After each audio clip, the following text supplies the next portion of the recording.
வணக்கம் நண்பர்களே. இந்த வீடியோவில் எதை பற்றி பார்க்க போகிறோம் அப்படின்னு சொல்லிட்டு பார்த்தீங்கன்னா, தனுஷ் நடிச்சிருக்கிற படம் தான் ராயன். இந்த படத்துடைய ரிவ்யூ தான் இந்த வீடியோவில் நம்ம பார்க்க போகிறோம். ராயன் இந்த படத்தில் தனுஷ், சந்தீப் கிஷன், எஸ்.ஏ. சூர்யா, காளிதாஸ் ஜெயராம், துஷாரா விஜயன், அபர்ணா பாலமுரளி, பிரகாஷ் ராஜ், இளவரசன்னு சொல்லிட்டு நிறைய நட்சத்திரங்கள் இந்த படத்தில் நடிச்சிருக்கிறாங்க. தனுஷ் அவர்கள் இயக்கி நடிச்சிருக்கிற இந்த படத்துக்கு ஏ.ஆர். ரஹ்மான் இசையமைச்சிருக்கிறாரு. சன் பிக்சர்ஸ் இந்த படத்தை தயாரிச்சிருக்கிறாங்க. இந்த படம் உலகம் முழுவதும் நேற்று ஜூலை 26 ரிலீஸ் ஆகிருக்கு. இந்த படத்துடைய ஒன்லைன் என்ன அப்படின்னு சொல்லிட்டு பார்த்தீங்கன்னா, ஒரு நார்மலான ஒரு ஃபேமிலி. ஸோ அங்கே வந்து ஏற்கனவே 3 பையன். அதில் நம்ம தனுஷ் தான் பெரியவர். அதுக்கப்புறம் 2 பசங்க. 3வது அவங்க அம்மாவுக்கு பிரசவம் நடக்கும். ஸோ அப்போ வந்து பசங்களாம் பேசிப்பாங்க. அண்ணா உனக்கு வந்து தனுஷ் கேட்பா, அப்படி உங்களுக்கு தம்பி பாப்பா வேணுமா இல்லை பாப்பா தம்பி வேணுமா அப்படின்னு சொல்லிட்டு, எங்களுக்கு தம்பி பாப்பா தான் வேணும் ஏன்னு சொல்லிட்டு கேட்பார் தனுஷ் அவர்கள். ஸோ சின்ன வயசு தனுஷ் அவர்கள். அப்போ வந்து அந்த பசங்க சொல்லுவாங்க, கிரிக்கெட் விளையாட ஆள் வேணும்ல அப்படின்னு சொல்லிட்டு, உனக்கு தம்பி வேணுமா பாப்பா வேணுமான்னு சொல்லிட்டு அந்த பசங்க திருப்பி கேட்பாங்க. எனக்கு வந்து பாப்பா வேணும் அப்படின்னு சொல்லிட்டு சொல்லுவார். ஏன்னு சொல்லிட்டு அந்த பசங்க கேட்பாங்க சின்ன வயசு தனுஷ்கிட்ட. ஸோ அப்போ சின்ன வயசு தனுஷ் வந்து அப்போயே சொல்லுவார், ஸோ தம்பிங்க இருக்கிறாங்க, எனக்கு தங்கச்சி இல்லை, அதனால் எனக்கு தங்கச்சி வேணும் அப்படின்னு சொல்லிட்டு அவர் சொல்லுவார். ஸோ அவருடைய எண்ணப்படி அதாவது 4வது குழந்தை வந்து பெண் குழந்தையாக பிறந்துடும். ஸோ அதுக்கு பேருமே அவர் தான் வைப்போன்னு சொல்லிட்டு அவங்க அப்பா அம்மா கிட்ட அடம் பிடிப்பார். அப்போ வந்து ஒரு பூசாரியை தான் வைக்க சொல்லுவாங்க அவங்க அப்பா அம்மா. அதுக்கு வந்து இவர் வந்து மறுப்பு தெரிவித்து நான் தான் பேர் வைப்பேன் அப்படின்னு சொல்லிட்டு இந்த சின்ன வயசு தனுஷ் அவர்கள் சொல்லுவார். அதுக்கப்புறம் பூசாரியும் அவரையும் வைக்கட்டும் விடு, அவன் திறமசாலி தான் அப்படின்னு சொல்லிட்டு பூசாரியும் ரெக்கமெண்ட் பண்ணுவார். ஸோ நல்லவர் போல் அப்படின்னு சொல்லிட்டு நம்மளுக்கு தோணும் அந்த டைமில். அதுக்கப்புறம் நல்ல பேராக வைடான்னு சொல்லிட்டு அவங்க அப்பா அம்மா சொல்லும்போது துர்கா அப்படின்னு சொல்லிட்டு அந்த பெண் குழந்தைக்கு பேர் வைப்பார் சின்ன வயசு தனுஷ் அவர்கள். அதுக்கப்புறம் கொஞ்ச நாள் இருந்து அந்த குழந்தையும் வந்து சின்ன குழந்தையாக இருக்கும். இது மாதிரி ஒரு ஊருக்கு போயிட்டு வரணும்னு சொல்லிட்டு தனுஷுடைய அப்பா அம்மா வந்து கிளம்பி போவாங்க. சரி பசங்கள்லாம் பத்திரமா பார்த்துக்கின்ற மாதிரி 4 குழந்தைங்களையும் விட்டுட்டு போயிடுவாங்க. போயிட்டு 1 நாள் ஆகும், 2 நாள் ஆகும், திரும்பி வரமாட்டாங்க. ஸோ என்னடா இது அப்படின்னு சொல்லிட்டு தனுஷ் அவர்கள் ஃபீல் பண்ணி அந்த பூசாரிகிட்ட கிளம்பி போயிடுவார். 2 நாள் வெயிட் பண்ணிவிட்டு அவங்க அப்பா அம்மா வரலன்னு சொல்லி. ஸோ அங்கே போனதுக்கப்புறம் அந்த பூசாரி வந்து, அப்படியாப்பா சரி காலைல வந்து நம்ம யாருன்னா ஆளை விட்டு அனுப்பி தேட சொல்லலாம், இப்போ வந்து நீங்கள் படுங்க அப்படின்னு சொல்லிட்டு சொல்லுவார். சொன்னோடனே இவங்க தூங்கிட்டு இருப்பாங்க. ஆனால் வெளியில் வந்து இவர் யாருக்கிட்டே பேசிகிட்டு இருக்கிற மாதிரி இருக்கும். ஸோ பெண் குழந்தைய மட்டும் கொடுத்துரு, அதுக்கு வந்து இவ்வளோ அமௌண்ட்டுன்ற மாதிரி சொல்லிட்டு இருப்பார்.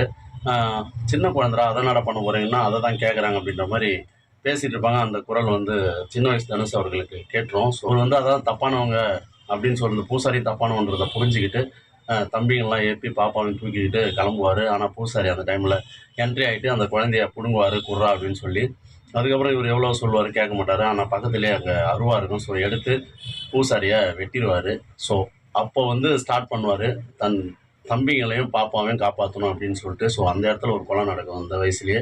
ஸோ அதுக்கப்புறம் அவர் வந்து வெளியில் வந்து ஒரு லாரியை பிடிச்சி அதில் ஏறிப்பார். ஸோ அது வந்து ஒரு மார்க்கெட்டுக்கு போகும். எந்த ஒரு மார்க்கெட்டு அப்படின்னு சொல்லி அவங்க கிளியராக காட்ட மாட்டாங்க. அதுக்கப்புறம் இவங்களுக்கு என்ன ஆச்சு, இவங்க வந்து என்னென்ன இன்னல்களை சந்தித்தாங்க, இவங்களுக்கு என்ன நடந்தது அப்படின்றது தான் அந்த படத்துடைய மொத்த கதை அப்படின்னு சொல்லலாம். தனுஷ் அவர்கள் ஸோ மிக நேர்த்தியான ஒரு நடிப்பு. ஸோ இறங்கி நடிச்சிருக்கிறாரா அப்படின்னு சொல்லிட்டு கேட்டிங்கன்னா, அவர் டீசெண்டாக நடிச்சிருக்கிறாரு. அவருடைய கெட்டப் மட்டும்தான் மொட்டை மாதிரி அடித்து, ஆனால் டீசெண்டான ஒரு ஆளாக வந்து நடிச்சிருக்கிறாரு. அதுக்கப்புறம் இந்த படத்துடைய மிகப்பெரிய முதுகெலும்பு அவர் தான் அப்படின்னு சொல்லிட்டு சொல்லலாம். ஸோ அவருடைய நடிப்பு, தோரணை எல்லாமே ஒரு 2 தம்பி, ஒரு தங்கச்சி, ஸோ அவங்களுக்கு ஒரு அண்ணன், ரொம்ப பாதுகாப்பாக அவங்கள பார்க்கணும் அப்படின்ற ஒரு எண்ணத்தில் இருக்கிற ஒருத்தன் கடுமையாக உழைக்கிறான். தனக்கு எதுவுமே வேணாம், தன் தம்பிக்கும் குறிப்பாக தங்கச்சிக்கு எல்லாமே கிடைக்கணும் அப்படின்ற ஒரு எண்ணத்தோடு இருக்கிற ஒருத்தர் வந்து ஒரு ஃபாஸ்ட் ஃபுட் கடை நடத்திட்டு வந்தால் அவர் எப்படி இருப்பார், ரொம்ப வேறப்பா, தன் குடும்பம் மட்டும்தான் முக்கியம், ஸோ அவங்களுக்காக எது வேணாலும் செய்யலாம் அப்படின்ற மாதிரி. ஸோ அந்த டைம்லலாம் அவர் இறங்கி செய்வார். ஒரு சில சம்பவங்கள்லாம் அது படத்தில் பார்க்கும்போது நம்மளுக்கு சுவாரஸ்யமாக இருக்கும். அது வந்து அதே மாதிரி மிக சிறப்பாக அவர் வந்து இந்த படத்தை கையாண்டிருக்கிறாரு. அதே போல் சிறப்பாக நடிச்சிருக்கிறாரு. ஆனால் ரொம்ப அதிகமாக அப்படின்னு சொல்லிட்டு கேட்டிங்கன்னா இல்லை, டீசெண்டாக நடிச்சுட்டு போயிருக்காரு. இதற்கு அடுத்தது துஷாரா விஜயன். ஸோ முதல்ல அவங்க கேரக்டர் அப்படி ஒரு பாசமான ஒரு தங்கச்சியாக அப்படி ஆரம்பிக்கும். அதுக்கப்புறம் பாசத்தினுடைய உச்சமாக போயிட்டு அவங்க அண்ணனையே வந்து குத்திடுவாங்க. ஸோ அந்தளவுக்கு அவங்களுடைய கேரக்டர் வந்து சூப்பராக வலுப்பெற்றிருக்கும். முக்கியமாக ஒரு 2-3 ஃபைட் சீன் அவங்க பண்ணுவாங்க. ஸோ ஒருத்தனை வெட்டிடுவாங்க. அப்போல்லாம் வந்து வேறு லெவலாக இருந்தது. அதே போல் அந்த ஹாஸ்பிட்டல் சீன் ஒரு ஃபைட் சீன் வரும். ஸோ அதெல்லாம் வந்து அவங்களுடைய போராட்டம் வந்து ரொம்ப முக்கியமானது. ஸோ அந்த இடத்துல அவங்க தான் ஹீரோ மாரி தனுஷ் அவர்கள் ப்ராஜெக்ட் பண்ணியிருப்பாரு. ஸோ அது வந்து சூப்பரா இருந்தது அப்படின்னு சொல்லுவோம். அதேபோல துஷாரா விஜயன். ஸோ அ இந்த காட்சிலாம் பார்த்துட்டு மேலும் அவங்களுக்கு வந்து ஹீரோயின் ஓரியன்டட் படங்கள் வந்து அமையும் அப்படின்னு எனக்கு தோணுது. இதற்கு அடுத்ததா வந்து அபர்ணா பாலமுரளி. ஸோ அவங்க வந்து சூரரை போற்று அங்க வந்து என்ன பண்ணியிருக்கிறாங்களோ, ஸோ அத வந்து அவங்க பண்ணியிருக்கிறாங்க. அதே மாரி இயல்பான ஒரு நடிப்பு. ஸோ ஒரு அந்த ஏரியாக்குள்ள அப்படி ஒரு பெண்மணி எப்படி இருப்பாங்களோ, ஸோ அந்த ஒரு கெட்டப் வந்து அவங்க வந்து சூப்பரா பண்ணியிருந்தாங்க. அவங்களுடைய லாங்குவேஜ் எல்லாமே வந்து சூப்பரா இருந்தது. நடிப்பும் வந்து அட்டகாசமா இருந்தது. அதில எந்த ஒரு மாற்று கருத்தும் இல்ல. அதேபோல சந்தீப் கிசான். ஸோ நெறைய டைம் வந்து அவர் ஓவரா பண்றாரோ அப்படின்ற ஒரு எண்ணம் வந்து நம்மளுக்கு தோணுச்சு. ஆனா அவருமே வந்து முடிஞ்ச அளவுக்கு வந்து அந்த ஒரு கேரக்டருக்கு வந்து ஜஸ்டிஃபை பண்ணியிருக்கிறாரு. அதேபோல காளிதாஸ் ஜெயராம். ஸோ அவருக்கு வந்து மீடியமான ஒரு கேரக்டர். அவருடைய கேரக்டர் என்னவோ ஒரு பாசமா இருந்த மாரியே இருந்தது. ஆனா குத்திருவாரு. மத்தபடி அவர் வந்து ஃபீல் பண்ணிட்டே இருப்பாரு. ஆனா அவரையுமே வந்து குத்திருவாங்க. ஸோ அந்த கேரக்டரைசேஷன் வந்து கொஞ்சம் அவருக்கு வந்து அப்படியே தனுஷ் அவர்கள் பார்த்து எழுதலையோ அப்படின்னு எனக்கு தோணுச்சு. ஸோ அவருடைய கேரக்டர் வந்து முதல்லலாம் நல்லாவே இருந்தது. ஸோ ஏதோ பண்ண போறாருன்னு சொல்லிட்டு பார்த்தா, அவருடைய கேரக்டர் வந்து ஒரு சைலண்டாவே முடிஞ்சிருச்சு. எஸ்.ஏ. சூர்யா சொல்லவே வேணாம். ஸோ மத்த படங்கள்லாம் ஒரு மாரி வயசான கெட்டப், இல்ல வேற மாரியான ஒரு கெட்டப். ஸோ அதுக்கு தகுந்த ஒரு பாடி லாங்குவேஜ் அப்படின்னு சொல்லிட்டு இருந்தது. இதுல வந்து லோக்கல் தாதாவா அ வேற மாரி அந்த பனியன் போட்டுலாம் ஒரு சீன் நடிப்பாரு. ஸோ அதெல்லாம் வந்து வேற மாரி இருந்தது. அதேபோல இன்டர்வல் முடிஞ்சு ஒரு சீன் வரும். ஸோ அதுல வந்து பயங்கரமா ஒரு ஆச்சரியமா வந்து பார்த்துட்டு இருப்பாரு. "நீ தானே போட்ட" அப்படின்னு சொல்லிட்டு தனுஷ் அவர்கள பார்த்து பார்த்து கேட்டுட்டு இருப்பாரு. ஸோ தனுஷ் அவர்கள் அ நான் இல்ல அப்படின்ற மாரி சொல்லுவாரு. ஆனா அவர் திரும்பவுமே அத வந்து ரிப்பீட் பண்ணும்போது, அவருடைய அந்த ஒரு படம் இருக்குல்ல. ஸோ அந்த ஞாபகம் வந்தது அப்படின்னு சொல்லலாம். ஸோ அது எல்லாத்தையும் கவர் பண்ணி தான் தனுஷ் அவர்கள் அது மாரி ஒரு கேரக்டர் அவருக்கு எழுதியிருக்கிறாரு. ஸோ அது மாரி கேரக்டர்லாம் வந்து சூப்பரா பண்ணியிருந்தாரு. ஒரு சில சீன்லயும் வந்து நல்லாவே பண்ணியிருந்தாரு. இதுதான் அவருக்கு உச்சமா அப்படின்னு சொல்லிட்டு கேட்டீங்கன்னா இல்ல. இதற்கு முன்னாடியே அவர் நெறைய படங்கள்ல இதோட நல்லா நடிச்சுட்டாரு அப்படின்றது என்னுடைய கருத்து. ஆனா அவருடைய கேரக்டர் வந்து அவரு சூப்பராவே பண்ணியிருந்தாரு. ஆனா அவருக்கு வந்து இன்னும் வலிமையா குடுத்துருக்கலாம் அப்படின்றது என்னுடைய கருத்து. ஏன்னு சொல்லிட்டு பார்த்தீங்கன்னா, ஒரு சில சீன்ல அவருடைய கேரக்டர் வந்து ரொம்ப காமெடியா போயிடுச்சு. ஸோ அதனாலேயே என்னவோ அவருடைய கேரக்டர் கொஞ்சம் வீக்கா இருக்கிற மாரி நெறைய பேருக்கு தோணும். ஆனா மத்தபடி அவர் வந்து ரொம்பவே நல்லா நடிச்சிருந்தாரு. அவருடைய கேரக்டரும் முதல்லலாம் வந்து பலமா இருந்தது. ஆனா இவருக்கு முன்னாடி சரவணன் அவர் ஒரு தாதாவா இருப்பாரு. ஸோ அவருடைய கேரக்டர் வந்து வேற லெவலா இருந்தது.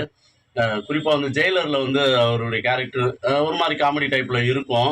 ஆனா அத விட இதுல வந்து ரொம்ப பயங்கரமா அவருடைய கேரக்டர் இருந்தது. ஸோ அவரு முன்னாடியே எல்லாரையும் வச்சு செய்வாங்க வில்லன்கள.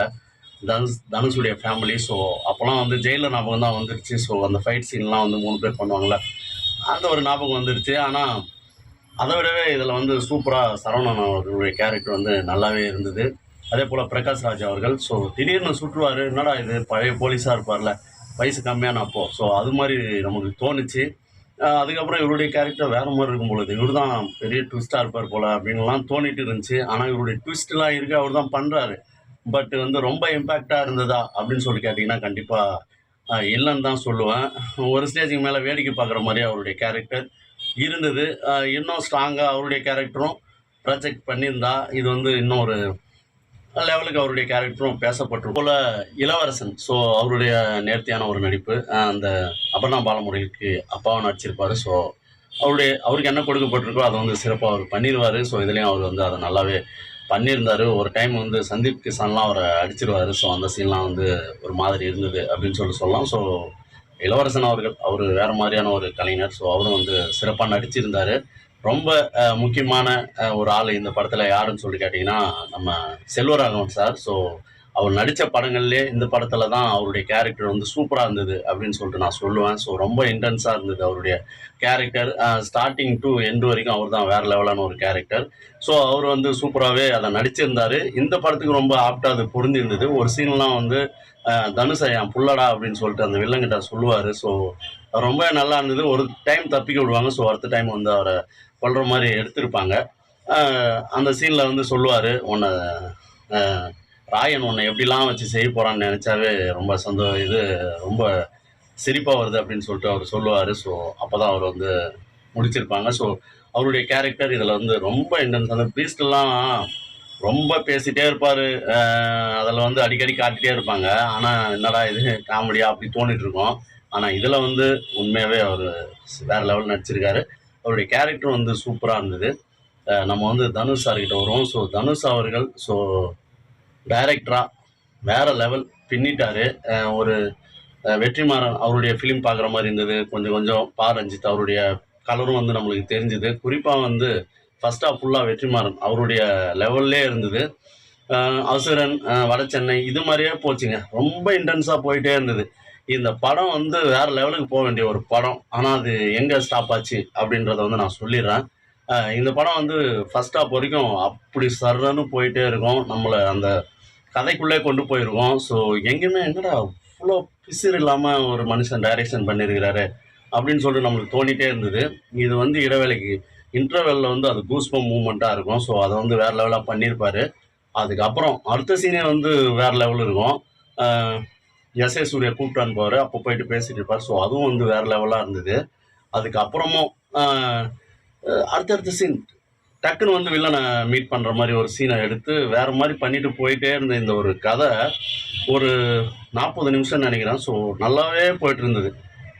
என்னடா நடக்க போகுது, இது எப்படி தனுஷ் அவர்கள் கையாள போறாரு, அவர் எப்படி எதிரிங்களை அவர் இது பண்ண போறாரு அப்படின்னு சொல்லி எதிர்க்க போறாரு அப்படின்ற விஷயங்கள்லாம் நம்மளுக்கு அப்படியே போயிட்டே இருந்த ஒரு மேட்ரு எங்க ஜர்க்காச்சுன்னா, இப்போ வந்து எஸ்.ஏ. சூர்யா கிட்ட போயிட்டு இவங்க 2 தம்பிங்களும் ட்விஸ்டா அவங்க கிட்ட போய் சேர்ந்துருவாங்க.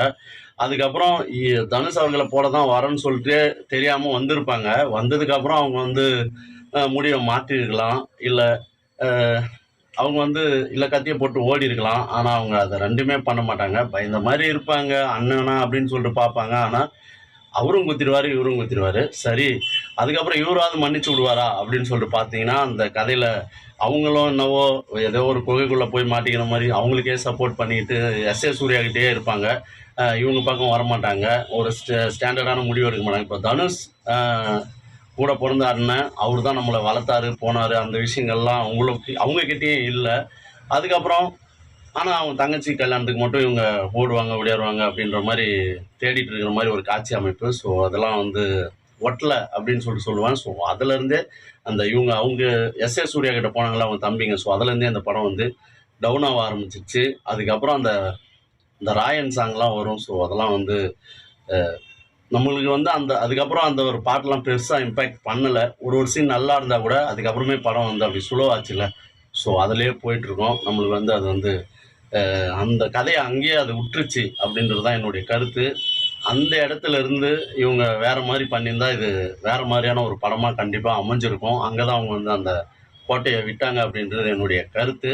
அதுக்கப்புறம் பார்த்தீங்கன்னா சரி, தர்மதுரம் ரஜினி மாதிரி இல்லை நிறைய படங்கள் மாதிரி நம்ம வளர்த்து ஏன்னா ஃப்ரெண்ட்ஸுங்களுக்கே விட்டு கொடுக்குறாங்க. ஸோ அது மாதிரி இருக்கும்போது தன்னுடைய தம்பிங்களை கூட பிறந்த தம்பிங்களை அவங்க தனுஷ் அவர்கள் கடைசியாக கொல்ற மாதிரி எடுத்து வச்சிருப்பாரு. ஸோ அது வந்து நிறைய பேருக்கு எனக்கெல்லாம் கூட அது வந்து பெருசாக ஒட்டலை அப்படின்னு சொல்லுவேன். ஸோ இது வந்து ராங் கிளைமேக்ஸா அப்படின்ற மாதிரி எனக்குலாம் தோணுச்சு. தனுஷ் அவர்கள் இந்த கிளைமேக்ஸை எப்படி பண்ணியிருக்கிறாருன்னா, துரோகம் அப்படின்ற அடிப்படையில் அவங்கள வந்து சாவடிச்சிருப்பாரு.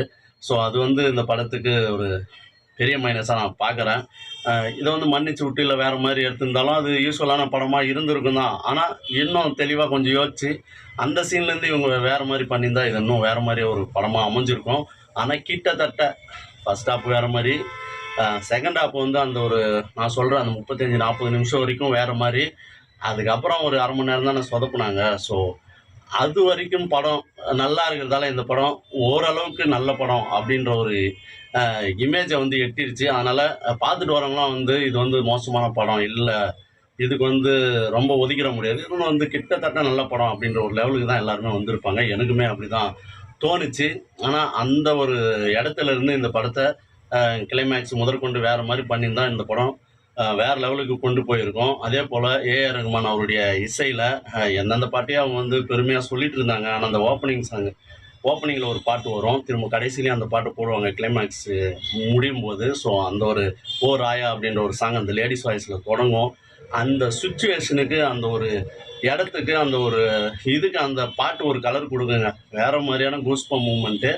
மற்றபடி அந்த மீதி பாட்டெலாம் வந்து ஒரு டைம் கேட்கலாம் அப்படின்ற மாதிரி தான் எனக்கு தோணுச்சு. ஆனால் பிஜிஎம் வந்து ஏஆர் ரகுமான் அவர்கள் ரொம்ப நாளைக்கு அப்புறம் ரொம்ப ஆப்டாக அந்த படத்துக்கு வந்து கொடுத்துருந்தாரு. ஸோ இன்னொரு என்னுடைய ஒப்பீனியன் என்ன அப்படின்னு சொல்லி பார்த்தீங்கன்னா, சந்தீப் கிசானை எதுக்கு இவர் வந்து ரொம்ப ஒரு பெரிய ஹீரோவாக காட்டினாரு அப்படின்னு சொல்லி தெரியல. ஏன்னு சொல்லிட்டு பார்த்தீங்கன்னா, இங்கே தனுஷ் தான் ஹீரோ. அவருடைய படம். ஸோ அவரே வந்து இப்போ அர்ஜுன்லாம் படம் டைரக்ஷன் பண்ணாரு. எம்ஜிஆர்லாம் பண்ணியிருக்கிறாங்க. ஸோ அவங்களுக்கு வந்து அவங்க ஹீரோயினை போட்டுக்கிறாங்க. அவங்களுடைய லவ் காட்சிகள்லாம் நல்லாவே பண்ணியிருந்தாங்க. ஆனால் இவரு ஏன் அதை வந்து பண்ணிக்கல அப்படின்றது எனக்கு தெரியல. ஏன்னு சொல்லிட்டு பார்த்தீங்கன்னா, இவர் ஒரு ஹீரோ. இவருக்கு அப்படியே அபர்ணா பாலமுருடைய காட்சிகள்லாம் எடுத்து இவருக்கு போட்டு வந்து இவரு கூட அவங்க நடிச்சிருந்தாங்கன்னா வேற லெவலாக இருந்திருக்கும். குறிப்பாக அந்த சந்தீப் கிஷானுக்கெல்லாம் அக்கா மாதிரி இருந்தாங்க அவங்க அப்படின்றது தான் என்னுடைய கருத்து. ஸோ அதே போர்ஷனை தூக்கி இவருக்கு லவ்வாக வச்சுருந்தா இன்னும் அந்த படம் வந்து வேறு மாதிரிலாம் பேசப்பட்டிருக்கும் அப்படின்றது என்னுடைய ஒப்பீனியன்.